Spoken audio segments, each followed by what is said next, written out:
Hi hello good morning. ಇದು ಬಂದು ಶುಕ್ರವಾರದ ವ್ಲಾಗ್. ಸೊ ಇವತ್ತು ನಾನು ಅಪ್ಲೋಡ್ ಮಾಡ್ತಾ ಇದ್ದೀನಿ ವರಮಹಾಲಕ್ಷ್ಮಿ ಹಬ್ಬದ ದಿವಸ ನಮ್ಮ ಮನೇಲಿ ಯಾವ ಥರ ಆಚರಿಸಿದ್ವಿ ಅನ್ನೋ ವ್ಲಾಗ್ನ. ಸೊ ಇವತ್ತು ವರಮಹಾಲಕ್ಷ್ಮಿ ಹಬ್ಬ ಆಗಿರೋದ್ರಿಂದ ಎಲ್ಲರಿಗೂ ವರಮಹಾಲಕ್ಷ್ಮಿ ಹಬ್ಬದ ಶುಭಾಶಯಗಳು. ಫಸ್ಟ್ ಬಂದು ನಾನು ಮನೆ ದೇವರಿಗೆ ಪೂಜೆ ಮಾಡ್ಕೊಳ್ತಾ ಇದ್ದೀನಿ. ಮನೆ ದೇವರಿಗೆ ಪೂಜೆ ಮಾಡಿದ ನಂತರ ಅಂದರೆ ಡೈಲಿ ನಾವು ಯಾವ ದೇವರು ಪೂಜೆ ಮಾಡ್ತೀವಿ ಅದನ್ನೇ ಮನೆ ದೇವರು ಅನ್ನೋದು. ಫಸ್ಟ್ ಅದಕ್ಕೆ ಪೂಜೆ ಮಾಡಿ ಆ ದೇವರಿಗೆ, ಆ ನಂತರ ನಾವು ಯಾವ ದೇವರು ಯಾವ ಹಬ್ಬ ಮಾಡ್ತೀವಿ ಆ ದೇವರಿಗೆ ಪೂಜೆನ ನಿಧಾನವಾಗಿ ಮಾಡ್ಕೋಬೋದು. ಹಾಗಾಗಿ ಮೊದಲು ಮನೆ ದೇವರಿಗೆ ದೀಪ ಹಚ್ಚಿ ಪೂಜೆ ಎಲ್ಲ ಮುಗಿಸಿದ ನಂತರ ನಾವು ವರಮಹಾಲಕ್ಷ್ಮಿಗೆ ಅಲಂಕಾರ ಎಲ್ಲ 4 ಗಂಟೆಗೆ ಎದ್ದು ಎಲ್ಲ ಮಾಡಿದ್ದೀನಿ. ಇವಾಗ ಏನಿದ್ರು ಪೂಜೆ ಮಾಡ್ಕೊಳ್ತಾ ಹೋಗೋದು. ಹಾಗಾಗಿ ಪೂಜೆನ ಫಸ್ಟ್ ಇಲ್ಲಿ ಮುಗಿಸ್ಕೊಂಡು ಇವಾಗ ದೇವಿ ಹತ್ರ ಹೋಗಿ ಕೂತ್ಕೊಂಡು ನೀಟಾಗೆಲ್ಲನೂ ಪೂಜೆನ ಮಾಡ್ಕೊಳ್ಳೋಣ ಅಂತ. ಮೊದಲನೇದಾಗಿ ಫಸ್ಟ್ ಬಂದು ವರಮಹಾಲಕ್ಷ್ಮಿ ದೇವಿಯ ಮುಂದೆ ನಾನು ಮೊದಲು ದೀಪಗಳನ್ನು ಹಚ್ಕೊಳ್ತಾ ಇದ್ದೀನಿ. ನನಗೆ ತಿಳಿದ ಮಟ್ಟಿಗೆ ನಾನು ಪೂಜೆ ಮಾಡ್ತೀನಿ, ಅತಿಯಾಗಿ ಓವರಾಗೂ ಮಾಡಲ್ಲ ನಾನು. ಹಾಗೆ ಏನೂ ಗೊತ್ತಿಲ್ಲದೇನು ವಿಚಾರ ತಿಳ್ಕೊಳ್ಳೋದೇನು ಮಾಡೋಕ್ಕೆ ಹೋಗಲ್ಲ. ದೇವಿಗೆ ಫಸ್ಟ್ ನಾನು ಬಂದು ಹೂದಿಂದೆಲ್ಲ ಅಲಂಕಾರ ಮಾಡಿಕೊಂಡೆ. 4 ಗಂಟೆಗೆ ಎದ್ದಿರೋದ್ರಿಂದ ಒಂದೊಂದೇ ಕೆಲಸಗಳನ್ನು ಮಾಡ್ಕೊಳ್ತಾ ಬಂದಿದ್ದೀನಿ. ರಾತ್ರಿ ಬಂದು ಆದಷ್ಟು ದೇವಿಗೆಲ್ಲ ಸೀರೆ ಉಡಿಸಿ ಆ ಕಡೆ ಈ ಕಡೆ ಮತ್ತು ಡೆಕೋರೇಷನ್ಗೆ ಏನೇನು ಬೇಕು ಅಂಥವೆಲ್ಲನೂ ನಾನು ರೆಡಿ ಮಾಡಿ ಇಟ್ಕೊಂಡ್ಬಿಟ್ಟು ಮಲಗಿದ್ದೆ. ನಾನು 12:15 1 ಗಂಟೆನೋ ಏನೋ ಅಷ್ಟೆಲ್ಲ ಮಾಡಿ 1-2 ಅವರ್ ರೆಸ್ಟ್ ತೊಗೊಂಡು ಮತ್ತೆ ಎದ್ದು ಸ್ನಾನ ಎಲ್ಲ ಮುಗಿಸ್ಕೊಂಡು ದೇವರಿಗೆ ಹೂವಿನಿಂದ ಎಲ್ಲ ಅಲಂಕಾರ ಮಾಡಿ ಆ ನಂತರ ಇವಾಗ ಮನೆ ದೇವರಿಗೆ ಪೂಜೆ ಮಾಡಿ ಇವಾಗ ಬಂದು ನಾನು ದೇವಿ ಮುಂದೆ ದೀಪ ಹಚ್ಚಿ ಧೂಪನ ಬೆಳಗುತ್ತಾ ಇದ್ದೀನಿ.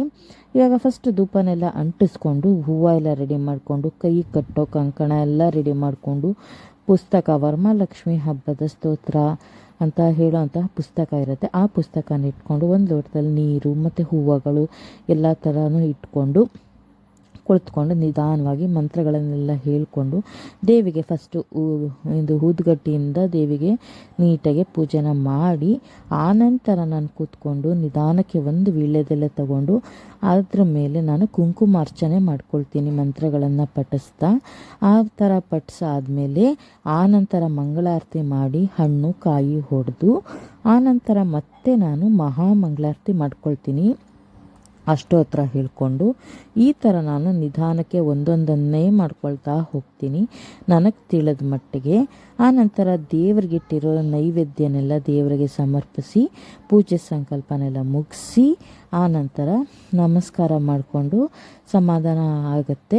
ಆನಂತರ ಆರಾಮಾಗಿ ನಿಮಗೆ ಏನೇನು ನಾನು ಡೆಕೋರೇಷನ್ ಮಾಡಿದ್ದೀನಿ ಅನ್ನೋದೆಲ್ಲನೂ ನೀಟಾಗಿ ನಾನು ನಿಮಗೆ ಎಕ್ಸ್ಪ್ಲೇನ್ ಮಾಡ್ತಾ ಹೋಗ್ತೀನಿ. ಯಾಕೆ ಅಂದರೆ ನಾನು ಲಾಸ್ಟ್ ವಿಡಿಯೋದಲ್ಲಿ ಏನನ್ನೂ ನಾನು ನಿಮಗೆ ಅಂದರೆ ವಿಡಿಯೋ ಮಾಡಿ ತೋರಿಸಿರಲಿಲ್ಲ. ಅಂದರೆ ಸೀರೆ ಹೇಗೆ ಉಡಿಸ್ತಾ ಇದ್ದೀನಿ, ಯಾವ ಥರ ಡೆಕೋರೇಷನ್ ಮಾಡ್ಕೊಳ್ತಾ ಇದ್ದೀನಿ ಅಂತ ಏನನ್ನೂ ತೋರಿಸಿಲ್ಲ. ಯಾಕಂದರೆ ನಾನು ತುಂಬಾ ಬ್ಯುಸಿ ಇದ್ದೆ. ಹಾಗಾಗಿ ಇವಾಗ ಎಲ್ಲನೂ ನಾನು ಎಕ್ಸ್ಪ್ಲೇನ್ ಮಾಡ್ತಾ ಹೋಗ್ತೀನಿ. ಇವಾಗ ದೇವ್ರಿಗೆ ನೈವೇದ್ಯ ಎಲ್ಲ ಅರ್ಪಿಸಿ ಮತ್ತು ಇನ್ನೂ ಒಂದು ಸತಿ ನಾನು ಮಂಗಳಾರತಿ ಮಾಡಿಕೊಂಡು ದೇವ್ರಿಗೆ ಅಡ್ಡ ಬಿದ್ದು ನೀಟಾಗಿ ಮಂತ್ರಾಕ್ಷತೆ ಎಲ್ಲ ಹಾಕಿ ದೇವಿಗೆ ಅರಿಶಿನ ಕುಂಕುಮ ಎಲ್ಲ ಇಟ್ಕೊಂಡು ನಿಧಾನವಾಗಿ ನಿಮಗೆ ಎಕ್ಸ್ಪ್ಲೇನ್ ಮಾಡೋಣ ಬನ್ನಿ. ತುಂಬಾ ಚೆನ್ನಾಗಾಯಿತು ಪೂಜೆ ಅಂತೂ. ನನಗಂತೂ ತುಂಬಾ ಖುಷಿಯಾಯಿತು. ನಾನು ದೇವಿ ಮುಖಕ್ಕೆ ಅಲಂಕಾರ ಮಾಡಿಟ್ಕೊಂಡಿದ್ನಲ್ಲ ಅದಂತೂ ತುಂಬಾ ಚೆನ್ನಾಗಿ ಹೈಲೈಟಾಗಿ ಕಾಣಿಸ್ತಾಯಿತ್ತು ದೇವಿಗೆ. ಹಾಗೆ ದೇವಿಗೆ ಹಾಕಿರೋಂತಹ ಸೀರೆನೂ ಕೂಡ ತುಂಬಾ ಚೆನ್ನಾಗಿ ಕಾಣ್ತಾಯಿತ್ತು. ನೋಡ್ತಾ ಇರ್ಬೋದು ನಾನು ಈ ಥರ ಮಾಡ್ಕೊಂಡಿದ್ದೆಲ್ಲ ಅರೇಂಜ್ಮೆಂಟ್ಸನ್ನು.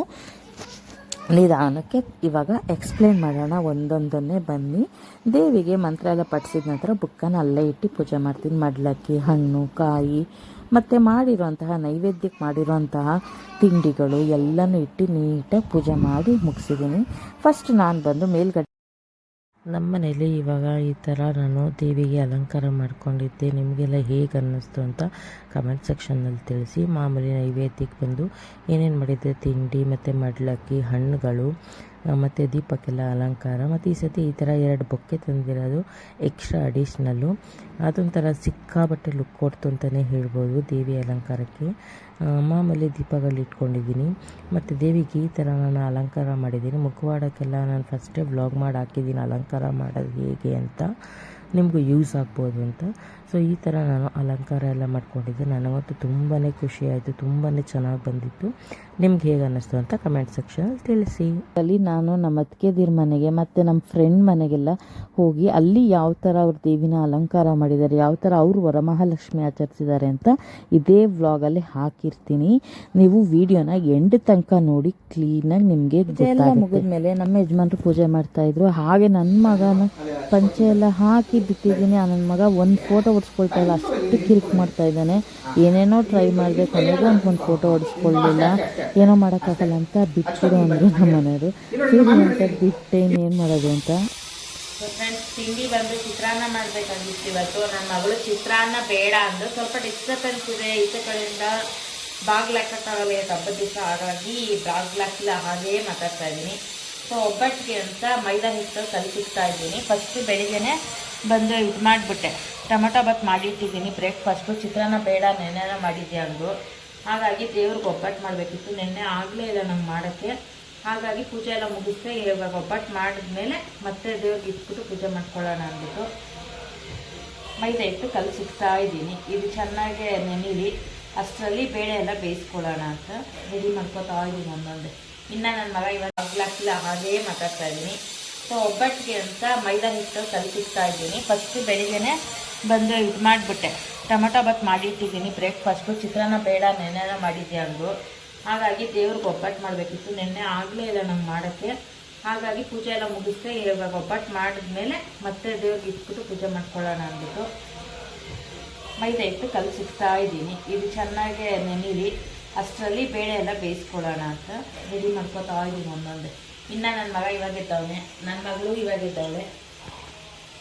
ಅವರಿಬ್ರಿಗೂ ಸ್ನಾನ ಆಗಬೇಕು. ಇನ್ನು ಅವ್ರಿಗೂ ಸ್ನಾನ ಆಗಿ ಪೂಜೆ ಆಗಬೇಕು.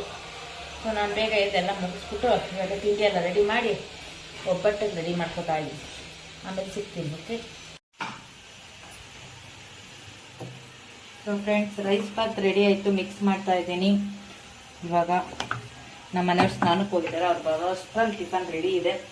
ಬೆಲ್ಲ ಕುಟ್ಟಿಟ್ಕೊಂಡಿದ್ದೀನಿ ಮತ್ತು ಬೇಳೆ ಬೇಕಾಕೊಂಡಿದ್ದೀನಿ ಒಬ್ಬಟ್ಟಿಗೆ. ಬೇಳೆ ಬೆಂದು ಆರಿದ ತಕ್ಷಣ ರುಬ್ಬಿಟ್ಟು ಒಬ್ಬಟ್ಟು ಮಾಡ್ಕೊಂಬಿಡೋದು ಅಷ್ಟೇ.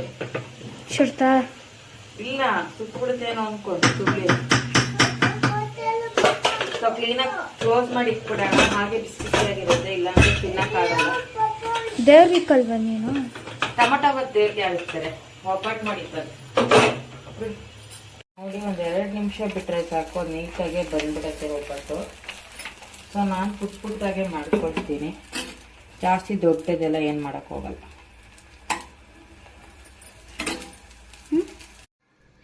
ಸೊ ಫ್ರೆಂಡ್ಸ್, ಒಬ್ಬಟ್ಟು ಮಾಡ್ತಾ ಇದ್ದೀನಿ. ಇವಾಗ 2 ಮಾಡಿ ದೇವ್ರ ನೈವೇದ್ಯಕ್ಕೆ ಇಟ್ಟೆ. ಇವಾಗ ನನ್ನ ಮಗಳಿಗೆ ಬೇಕಂತೆ, ಹಾಗಾಗಿ ನನ್ನ ಮಗಳು ಪ್ರಿಪೇರ್ ಮಾಡ್ತಾ. ಇಲ್ಲಿ ಹೂರಣ ರೆಡಿಯಾಗಿದೆ ನೋಡಿ, ಮಾಡಿ ಸ್ಟೋರ್ ಮಾಡಿ ಇಟ್ಕೊಂಡಿದ್ದೀನಿ. ಒಂಚೂರು ತೆಳ್ಳಗಾದರೆ ಫ್ರಿಜ್ಜಲ್ಲಿ ಇಟ್ಬಿಡಿ, 1 ಅವರ್ ಅರ್ಧ ಗಂಟೆ ಸರಿ ಹೋಗುತ್ತೆ. ತುಂಬ ಚೆನ್ನಾಗಿ ಬರುತ್ತೆ. ಸ್ವಲ್ಪ ಸ್ವೀಟ್ ಜಾಸ್ತಿ ಆದಾಗ ಏನಾಗುತ್ತೆ ಅಂದರೆ, ಸಿಹಿ ಜಾಸ್ತಿ ಇಲ್ಲ ಅಂತ ಬೆಲ್ಲ ಹಾಕಿದಾಗ ತೆಳು ಆಗುತ್ತೆ ಹೂರಣ. ಅವಾಗ ಒಂದು ಸ್ವಲ್ಪ 1 ಅವರ್ ಇಲ್ಲ ಅರ್ಧ ಅವರು 2 ಅವರ್ ಇಟ್ಟು ಇನ್ನೂ ಚೆನ್ನಾಗಿ ಬರುತ್ತೆ ಹೂರಣ. ಫ್ರಿಜ್ಜಲ್ಲಿ ಇಟ್ಬಿಟ್ರೆ ಸರಿ ಹೋಗುತ್ತೆ ತೆಳ್ಳಗಿರೋದು. ತುಂಬಾ ಚೆನ್ನಾಗಿ ಬಂದಿದೆ ಅಂತೆ. ನಾನು ಇನ್ನೂ ತಿಂದಿರ, ನನ್ನ ಮಗಳು ತಿನ್ನಬೇಕು. ಹಾಗಾಗಿ ನಾನು ಕೈಯಲ್ಲೇ ಹಿಂಗೆ ತಟ್ತೀನಿ. ಕೆಲವರು ಬಳದ್ ಬಿಡ್ತಾರೆ, ಬಟ್ ನಾನು ಹಿಂಗೆ ತಟ್ಟೋದು. ಹಾಗಾಗಿ ಒಬ್ಬಟ್ಟು ಪ್ರಿಪೇರ್ ಮಾಡ್ತಾ ಇದ್ದೀನಿ, ಹಬ್ಬದ ಸ್ಪೆಷಲ್. ಆಲ್ರೆಡಿ ದೇವ್ರಿಗೆಲ್ಲ ಇಟ್ಟು ಪೂಜೆ ಮಾಡಿದ್ದಾಯ್ತು. ಇವಾಗ ಮಕ್ಕಳಿಗೆ ತಿನ್ನೋಕ್ಕೆ ಮಾಡ್ಕೊಡ್ತಾ ಇದ್ದೀನಿ. ನನ್ನ ಮಗ ಮಲಗಿದ್ದಾನೆ, ಹಾಗಾಗಿ ಸ್ವಲ್ಪ ಫ್ರೀ ಆಯಿತು. ಅದಕ್ಕೆ ಇವಾಗ ಒಬ್ಬಟ್ಟು ಮಾಡ್ಬಿಡ್ತಾ ಇದ್ದೀನಿ. ಮನೇಲಿ ಹಬ್ಬ ಬಂತು ಅಂದರೆ ಇಲ್ಲ ಸ್ವೀಟ್ ತಿನ್ಬೇಕಂತಿದ್ರೆ ಫಸ್ಟ್ ಕೇಳೋದೆ ನಾನು ಒಬ್ಬಟ್ಟು. 2 ನಿಮಿಷ ಬೇಯಬೇಕು, ಅಲ್ಲಿವರೆಗೂ ತೆಗಿಬಾರ್ದು. ಸೊ ಮಧ್ಯಾಹ್ನದ ಮೇಲೆ ನಮ್ಮ ಅತ್ತಿಗೆದಿರಿಬ್ಬರು ಬಂದರು. ಅವ್ರು ಬಂದು ಮೆರೂನ್ ಸೀರೆ ಹುಟ್ಟಿರೋರು ದೊಡ್ಡವರು, ಇವ್ರು ಬಂದು ಚಿಕ್ಕವರು. ಇಬ್ಬರು ಬಂದಿದ್ರು, ಕುಂಕುಮಕ್ಕೆ ಕರೆದಿದ್ದೆ. ಹಾಗಾಗಿ ಮಧ್ಯಾಹ್ನದಂಗೆ ಬಂದರು. ಅಂದರೆ ಅವರು ಫ್ರೀ ಇದ್ದಾಗ ಬರಬೇಕಲ್ವ, ಅವರು ಎಲ್ಲ ದೇವರು ಮಾಡಿದ್ದಾರೆ. ಹಾಗಾಗಿ ಅವ್ರು ಫ್ರೀ ಇದ್ದಾಗ ಬಂದು ಹೋಗ್ತಾರೆ. ನಾನು ಚೆನ್ನಾಗಿ ಮಾಡಲ್ಲ, ಎಲ್ಲ ಇಬ್ರು ನಗ್ರಿ ಒಂದು ಫೋಟೋ ಹೊಡ್ಕೊಳ್ಳೋಣ. ಚೆನ್ನಾಗ್ ಬಂದೈತಾ? ನೋಡ್ರಿ, ನಮ್ಮ ಅತ್ತಿಗೆ ದೇವ್ರ ನೋಡಕ್ ಬಂದವ್ರ. ನಮ್ಮ ಅತ್ತಿಗೆ ದೇವ್ರ ಇಬ್ರು ನಾನ್ ಮಾಡಿರೋ ತಿಂಡಿ ತಿನ್ಬಿಟ್ಟು ಹೊಗಳ್ತಾವ್ರೆ. ಚೆನ್ನಾಗಿ ಚಟ್ನಿ ತುಂಬಾ ಚೆನ್ನಾಗಿದೆ. ನೋಡು ಮುಂಚೆ ಕಡೆ ನೋಡಿ, ನಮ್ಮ ಅತ್ತಿಗೆ ಹೂವು ಕಟ್ಕೊಂಡಿಲ್ವಂತೆ, ಅದಕ್ಕೇನೆ ನಾನ್ ಕಟ್ತಾ ಇದ್ದೀನಿ. ಹೆಣ್ಮಕ್ಳು ಕಟ್ಬೇಕಂತ. ನಮ್ಮ ಹೆಣ್ಮಕ್ಳು ಇಲ್ವಲ್ಲ, ಅದಕ್ಕೆ ನೋಡಿ ಇಲ್ಲೇ ಬಂದು ಸಿಗ್ತದೆ. ನಾನು ಒಬ್ಳಿಗೆ ಮಾಡಿಡ್ಬೇಕು ಅಂತಂದು ಮಾಡ್ತಾರೆ. ಗಣಪತಿ ಗಣಪತಿ ಅಂತಾರೆ ಗಂಡ್ಮಕ್ಳಿಗೆ. ನಾನು ಮಲೇಶ್ವರ್ ಕಟ್ತೀನಿ, ಮಲೇಶ್ವರ್ ನಾನು ಆತರ ಮಾಡ್ಕೊತೀನಿ. ಇಲ್ಲ, ವರಮಹಾಲಕ್ಷ್ಮಿ ಹೆಣ್ಮಕ್ಳಿಗೆ ಮಾತ್ರ. ನನಗೆ ಗೊತ್ತಿರ್ಲಿಲ್ಲ. ಬಂದು ಸ್ಯಾರಿ ಚೇಂಜ್ ಮಾಡಿಬಿಟ್ಟಿದ್ದೆ ಮಧ್ಯಾಹ್ನ ಅಲ್ವಾ, ಅದು ಇದು ಒಬ್ಬಟ್ಟೆಲ್ಲ ಮಾಡ್ತಿದ್ದೆ, ಎಣ್ಣೆ ಎಲ್ಲ ಹಾರಿ ಸೀರೆ ಹಾಳಾಗುತ್ತೆ ಅಂದ್ಬಿಟ್ಟು ಡ್ರೆಸ್ ಹಾಕ್ಕೊಂಡಿದ್ದೆ. ಸೊ ಡ್ರೆಸ್ಸಲ್ಲೇ ಕುಂಕುಮ ಕೊಡ್ತಾಯಿದ್ದೀನಿ. ನಾವು ಯಾರ್ಯಾರು ಫ್ರೀ ಇರ್ತೀವಿ ಅವರವರು ಬಂದು ಹೋಗ್ಬಿಡಿ ಅಂತ ಹೇಳ್ಬಿಡ್ತೀನಿ. ಯಾಕಂದರೆ ಇನ್ನು ಅವ್ರ ಮನೇಲಿ ಕುಂಡ್ರಿಸಿರ್ತಾರೆ ದೇವ್ರನ್ನ, ಹಾಗಾಗಿ ನಾವು ಅಲ್ಲಿ ಹೋಗ್ಬೇಕು, ಅವರು ಬರಬೇಕು. ಎಲ್ಲರೂ ಸಂಜೆ ಟೈಮೇ ಬರೋದು ತುಂಬ ಕಷ್ಟ ಆಗುತ್ತೆ. ಆಗ ಫ್ರೀ ಆದಾಗ ಬಂದು ಹೋಗ್ತಾರೆ. ನಾವು ಅಷ್ಟೇ, ನಾನು ನಮ್ಮ ಮನೆಯವ್ರು ಕಾಯಬೇಕು, ಯಾಕಂದರೆ ಪಾಪನ ಎತ್ಕೊಂಡು ಹೋಗ್ಬೇಕಲ್ವ. ಹಾಗಾಗಿ ನಮ್ಮ ಮನೆಯವ್ರು ಬಂದ ತಕ್ಷಣ ನಾನು ಅವ್ರ ಮನೆಗೆ ಹೋಗೋದು ಸಂಜೆ ಟೈಮ್ ಆಗುತ್ತೆ. ಹಾಗಾಗಿ ಎಲ್ಲರೂ ಫ್ರೀ ಇದ್ದಾಗ ಬಂದು ಹೋಗ್ತಾರೆ.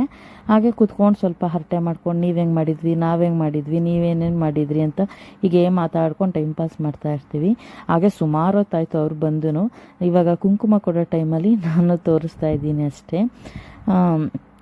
ಅವರು ತುಂಬಾ ಚೆನ್ನಾಗಿ ಮಾಡಿದ್ದಾರೆ. ಎಲ್ಲ ಕ್ಲಿಪ್ಪಿಂಗ್ಸು ಆ್ಯಡ್ ಮಾಡ್ತೀನಿ ನೋಡಿ. ಅದು ಇದು ತಮಾಷೆ ಮಾತಾಡ್ಕೊಂಡು ಕೂತಿದ್ವಿ. ಒಬ್ಬೊಬ್ಬರು ಸಿಗೋದು ತುಂಬಾ ಕಷ್ಟ. ಯಾಕೆಂದರೆ ನಾವು ಈ ಥರ ಟೈಮಲ್ಲಿ ಅಷ್ಟೇ ಎಲ್ಲರೂ ಒಬ್ಬರು ಮನೆಗೆ ಇನ್ನೊಬ್ಬರು ಮನೆಗೆ ಹೋಗೋದು. ಸುಮ್ಮನೆ ಯಾರು ಯಾರ ಮನೆಗೂ ಹೋಗೋಲ್ಲ, ಅವರು ಬರೋಲ್ಲ, ನಾವು ಹೋಗೋಲ್ಲ. ಈ ಟೈಮಲ್ಲಿ ಬಂದ್ರೇ ಒಂದಷ್ಟು ಹರಟೆ ಹೊಡ್ಕೊಂಡು ಕೂತ್ಕೋಬೋದು, ಚೆನ್ನಾಗಿರುತ್ತೆ. ಎಲ್ಲ ಅವ್ರವ್ರ ಮನೆ ಕೆಲಸನೇ ಆಗ್ಬಿಡುತ್ತಲ್ವ. ಹಾಗಾಗಿ ಯಾರು ಯಾರ ಮನೆಗೂ ಹೋಗೋಕ್ಕೂ ಆಗಲ್ಲ, ಟೈಮೂ ಇರಲ್ಲ. ಇದೊಂದು ಟೈಮ್ ಅಷ್ಟೇ ಹೋಗೋದು, ಒಂಥರ ಖುಷಿ, ಚೆನ್ನಾಗಿರುತ್ತೆ. ಅವ್ರ ಮನೆಗೆ ನಾವು ಹೋಗೋದು, ನಮ್ಮ ಮನೆಗೆ ಅವ್ರು ಬರೋದು. ಮತ್ತು ಸಂಜೆ ಮೇಲೆ ಮತ್ತೆ ನಾನು ದೀಪ ಎಲ್ಲ ಹಚ್ಚಿ ದೇವ್ರಿಗೆಲ್ಲ ಆರತಿ ಮಾಡಿ ಇವಾಗ ಕುಂಕುಮಕ್ಕೆ ಹೊರಡಬೇಕು. ಮಳೆ ಬೇರೆ ಬರ್ತಾ ಇದೆ. ಕರೆಕ್ಟಾಗಿ ಕುಂಕುಮಕ್ಕೆ ಹೋಗೋ ಟೈಮಲ್ಲೇ ಮಳೆ ಬಂದುಬಿಡ್ತು. ಸಖತ್ ಜೋರು ಮಳೆ ಬಂತು. ನೋಡೋಣ, ಯಾರೂ ಬರೋಕ್ಕೂ ಆಗಲ್ಲ, ನಾವು ಹೋಗೋಕ್ಕಾಗಲ್ಲ ಅಂತ ಅಂದ್ಕೊಂಡಿದ್ದೆ. ಏನೋ ನಮ್ಮ ಅದೃಷ್ಟ ಚೆನ್ನಾಗಿತ್ತು ಹೆಣ್ಮಕ್ಳದು ಅಂತಲೇ ಅನ್ಬೋದು. ಬೇಗನೆ ಮಳೆ ನಿಂತುಬಿಡ್ತು, ಜೋರಾಗಿ ಬಂದು. ಪರವಾಗಿಲ್ಲ, ಹಾಗಾಗಿ ಹೋಗಿ ಬಂದ್ವಿ ಕೊನೆಗೂ ಎಲ್ಲರ ಮನೆಗೂ. ತುಂಬಾ ಖುಷಿ ಆಯಿತು, ಎಲ್ಲರ ಮನೆಗೂ ಹೋಗಿ ಬಂದಿತ್ತು. ಮಳೆ ಬರ್ತಾ ಇದೆ ಅಂದರೆ ಮಳೆನೇ ಬರ್ತಾಯಿಲ್ಲ, ಬೆಳಕಿದೆ ಅನ್ಕೋಬೇಡಿ. ಸೊ ಫ್ರೆಂಡ್ಸ್, ಕುಂಕುಮಕ್ಕೆ ಹೋಗೋಣ ಅಂದರೆ ಸಿಕ್ಕಾಪಟ್ಟೆ ಮಳೆ ಇದೆ ಇವತ್ತು. ರೆಡಿಯಾಗಿ ರೀಲ್ಸ್ ಮಾಡ್ಕೊಂಡಿದ್ದಷ್ಟೇ ಆಯಿತು. ನೋಡೋಣ, ಮಳೆ ನಿಂತರೆ ಹೋಗೋಣ ಅಂತ ಇದ್ದೀನಿ. ನಾವು ಮೀಶೋಯಿಂದ ಒಂದು ಸ್ಟಿಕ್ಕರ್ ಬುಕ್ ಮಾಡಿದ್ದೆ. ಸೊ ಇವತ್ತು ಬಂದಿದೆ ಅದು. ಇವಾಗ ಹೇಗಿದೆ ಅದನ್ನು ನೋಡೋಣ ಬನ್ನಿ. ನಾನೆಲ್ಲ ರಿವ್ಯೂನ ನೆಕ್ಸ್ಟ್ ಇದ್ರ ವ್ಲಾಗಲ್ಲಿ ಕೊಡ್ತೀನಿ, ಓಕೆನಾ? ಆಂಟಿ ಮನೆಗೆ ಹೋಗ್ಬೇಕಂತ. ಅಲ್ಲ, ಮಳೆ ಹಾಯ್ ಮೇಡಮ್, ಪ್ರಾಪ್ತಿ ಹಾಯ್ ಮೇಡಮ್.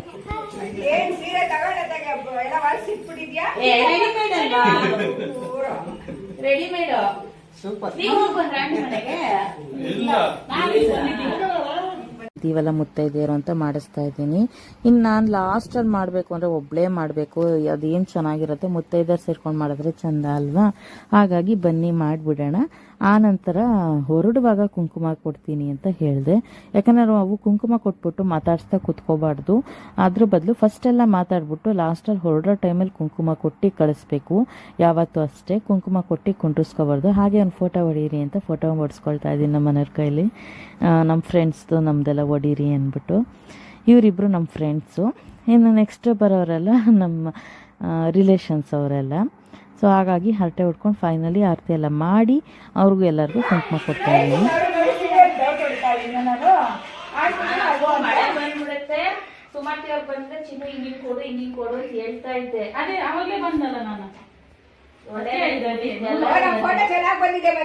ಹೌದಾ?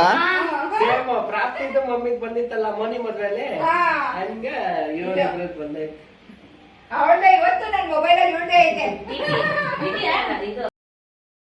ಇವಾಗ ನಾನು ಮೊದಲು ಹೋಗಿರೋಂಥದ್ದು ನಮ್ಮ ಅತ್ತಿಗೆ ಮನೆಗೆ. ಅವ್ರ ಮನೇಲಿ ಮಾಡಿದಂಥ ವರಮಹಾಲಕ್ಷ್ಮಿ, ಅವ್ರ ಮನೆಯಲ್ಲ ಆರತಿ ಮಾಡಿಬಿಡೋಣ ಬನ್ನಿ ಅಂದರು. ಸರಿ ಅಂತ ಆರತಿ ಮಾಡ್ತಾ ಇದ್ದೀನಿ. ಮಧ್ಯದಲ್ಲಿದ್ದಾರಲ್ಲ ಬ್ರೌನ್ ಕಲರ್ ಸ್ಯಾರಿ, ಅವ್ರ ಮನೇಲಿ ಮಾಡಿರೋಂತಹ ವರಮಹಾಲಕ್ಷ್ಮಿ ದೇವಿ ಇದು. ಹಾಗಾಗಿ ಆರತಿ ಮಾಡ್ತಾ ಇದ್ದೀವಿ. ಒಂದು ಸ್ವಲ್ಪ ಹೊತ್ತೆಲ್ಲ ಹರಟೆ ಹೊಡ್ಕೊಂಡು ಆನಂತರ ಆರತಿ ಮಾಡ್ತಾ ಇದ್ದೀವಿ. ಅವರು ಇನ್ನೊಬ್ಬರು ನಮ್ಮ ಅತ್ತಿಗೆ ಬಂದಿದ್ದರು. ಹಾಗೆಯೇ ಕುಂಕುಮ ತೊಗೊಳಕ್ಕೆ ಆಂಟಿನೂ ಬಂದಿದ್ದಾರೆ. ಎಲ್ಲರೂ ಫ್ರೆಂಡ್ಸು ಮತ್ತು ಫ್ಯಾಮಿಲಿ ಎಲ್ಲರೂ ಪರಿಚಯ ಇದ್ದೀವಿ. ಹಾಗಾಗಿ ಎಲ್ಲರೂ ಎಲ್ಲ ಕಡೆಯೂ ಓಡಾಡ್ತಾ ಇರ್ತೀವಿ. ಹಬ್ಬಗಳ ಮಾತ್ರ ಅಲ್ವಾ ಎಲ್ಲರ ಮನೆಗೂ ಹೋಗೋಕ್ಕೆ ನಮಗೆ ಅವಕಾಶ ಸಿಗೋದು. ಹಾಗಾಗಿ ಇದು ಅವ್ರ ಮನೇಲಿ ಮುಗಿಸಿ ಆನಂತರ ಇವರು ಬ್ಲೂ ಸ್ಯಾರಿ ಹಾಕಿದಾರಲ್ಲ ಅವ್ರ ಮನೆಗೆಲ್ಲ ಹೋಗ್ತೀನಿ. ಆ ಕಡೆ ಫೋಟೋ ತೆಗಿತಿದ್ದೆ ನಮ್ಮ ಅಣ್ಣನ ಮಗ, ಆಗಾಗ ಆ ಕಡೆ ತಿರುಗಿದ್ರು. ಹಂಗೆ ಫೋಟೋ ಕ್ಲಿಕ್ ಮಾಡ್ಕೊಳ್ಳೋಣ ಅಂತ ಮಾಡ್ಕೊಳ್ತಾ ಇದ್ದೀವಿ. ತುಂಬ ಚೆನ್ನಾಗಿ ಮಾಡಿದರು ಇವರು ಕೂಡ. ಇವಾಗ ಇನ್ನೊಬ್ರು ಅಣ್ಣನ ಮನೇಲಿ ಇದು ದೇವಿ ಅಲಂಕಾರ ಮಾಡಿರೋದು, ಅವ್ರದ್ದು ಫೋಟೋಸ್ನ ಹಿಂಗೆ ಸೈಡಲ್ಲಿ ಅಟ್ಯಾಚ್ ಮಾಡಿರ್ತೀನಿ. ಇವ್ರ ಮನೇಲಿ ಮಾಡಿರೋ ಅಂತಹ ದೇವಿ ಅಲಂಕಾರ ಅದು. ಅವರು ಚೆನ್ನಾಗಿ ಮಾಡಿದರು ತುಂಬಾ. ಅವ್ರ ಮೇಲೆ ಫೋಟೋ ತೆಕ್ಕೊಳಕ್ಕಾಗಲಿಲ್ಲ, ಹಾಗಾಗಿ ನಮ್ಮ ಮನೆಗೆ ಬಂದಮೇಲೆ ತೆಕ್ಕೊಂಡೆ. ಇದು ಇನ್ನೊಬ್ರು ಅತ್ತಿಗೆ ಮನೆ, ಅಂದರೆ ಅವಾಗಲೇ ಆರತಿ ಮಾಡ್ತಿದ್ವಲ್ಲ, ಅವಾಗ ಬ್ಲೂ ಸ್ಯಾರಿ ಹಾಕಿದ್ರಲ್ಲ ಅವ್ರ ಮನೇಲಿ ಮಾಡಿರೋಂತಹ ವರಮಹಾಲಕ್ಷ್ಮಿ ಇದು. ಬ್ಲೂ ಸ್ಯಾರಿ ಹಾಕಿದಾರಲ್ಲ ಅವ್ರ ಮನೆದು. ನೆಕ್ಸ್ಟ್ ಬಂದು ಆಂಟಿ ಮನೆದು. ನಮ್ಮ ರೆಗ್ಯುಲರ್ ವ್ಯೂವರ್ಸ್ಗೆಲ್ಲ ಗೊತ್ತಿರುತ್ತಾರೆ ಆಂಟಿ ಅಂದರೆ ಯಾರು ಅನ್ನೋ ಪರಿಚಯ ಇರುತ್ತೆ. ಸೊ ಆಂಟಿ ಮನೆಗೆ ಹೋಗಿದ್ವಿ. ಅವ್ರ ಮೇಲೆ ಮಾಡಿರತಕ್ಕಂಥದ್ದು ಇದು ವರಮಹಾಲಕ್ಷ್ಮಿ. ಅವರು ಚೆನ್ನಾಗಿ ಮಾಡಿದರು. ಅವ್ರ ಫ್ಯಾಮಿಲಿನೆಲ್ಲ ಹಾಗೆ ವಿಡಿಯೋ ಮಾಡ್ಕೊಳ್ತಾ ಇದ್ದೆ ಅಷ್ಟೇ. ಇವರೇ ಆಂಟಿ. ಅವ್ರ ಮನೇಲಿ ಮುಗಿಸ್ಕೊಂಡು ಸ್ಟ್ರೈಟಾಗಿ ನಮ್ಮ ಮನೆಗೆ ಹೊರಟ್ಬಿಟ್ಟೆ. ಕುಂಕುಮ ತೊಗೊಂಡು, ನನ್ನ ಮಗಳು ಒಬ್ಬಳೇ ಇದ್ಲು ಮನೇಲಿ, ದೇವ್ರು ನೋಡ್ಕೋಬೇಕಲ್ವ, ಬಾಗಿಲು ಹಾಕ್ಬಾರ್ದು ಅಂದ್ಬಿಟ್ಟು ಬೇಗ ಕುಂಕುಮ ತೊಗೊಂಡು ಹೊರಟ್ಬಿಟ್ಟೆ ಅಷ್ಟೇ. ಸೊ ಫ್ರೆಂಡ್ಸ್, ಹಬ್ಬ ಎಲ್ಲ ಆಯ್ತು, ಎಲ್ಲರೂ ಬಂದು ಕುಂಕುಮ ತೊಗೊಂಡೋದ್ರು. ನಾನು ಅವ್ರ ಮನೆಗೆ ಹೋಗಿ ಕುಂಕುಮ ಎಲ್ಲ ತೊಗೊಂಡು ಬಂದೆ. ಈ ಬ್ಲಾಗ್ ಸೊ ಫ್ರೆಂಡ್ಸ್, ಸ್ಯಾರಿ ಎಲ್ಲ ಚೇಂಜ್ ಮಾಡಿ ನೈಟಿ ಹಾಕ್ಕೊಂಡು ನಮ್ಮ ರೆಗ್ಯುಲರ್ ಡ್ಯೂಟಿಗೆ ಜಾಯಿನ್ ಆಗ್ಬಿಟ್ಟಿದ್ದೀವಿ. ಇವಾಗ ಸ್ವಲ್ಪ ಆರಾಮ್ ಅನ್ಸುತ್ತೆ. ಊಟಕ್ಕೆ ಕೂತಿದ್ದೀವಿ.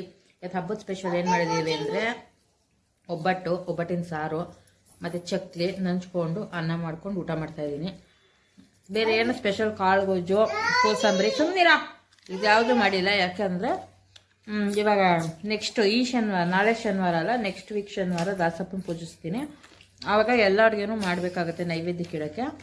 ಹಾಗಾಗಿ ಆವಾಗ ಜನನೆಲ್ಲ ಇನ್ವೈಟ್ ಮಾಡಿದ್ದೀನಿ. ಹಾಗಾಗಿ ಅವತ್ತು ಮಾಡ್ಕೊಳ್ತೀನಿ ಎಲ್ಲ ಹಬ್ಬದ ಅಡುಗೆನ. ಮಾಮೂಲಿ ದೇವ್ರಿಗೆ ಎಡೆ ನೈವೇದ್ಯಕ್ಕೋಸ್ಕರ ಒಬ್ಬಟ್ಟು ಮಾಡಲೇಬೇಕಿತ್ತಲ್ಲ, ಹಾಗಾಗಿ ಒಬ್ಬಟ್ಟಿನ ಸಾರು ಮಾಡಿದ್ರೆ ಸೂಪರಾಗಿ ಬಂದಿದೆ. ಒಬ್ಬಟ್ಟು ಸಾರು ಅಂತೂ ಸಕ್ಕತ್ತಾಗಿದೆ. ಸೊ ನೋಡ್ತಾ ಇರ್ಬೋದು, ಇದೇ ನಮ್ಮ ಊಟ. ಒಬ್ಬಟ್ಟಿನ ಸಾರು, ವೈಟ್ ರೈಸ್, ಒಬ್ಬಟ್ಟು ಆ್ಯಂಡ್ ಚಕ್ಲಿ ನಿಪ್ಪಟ್ಟು.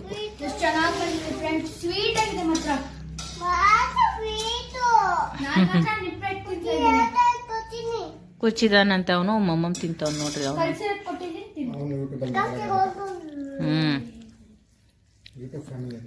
ಯಾರು ನೀವಾ? ಹೌದಾ?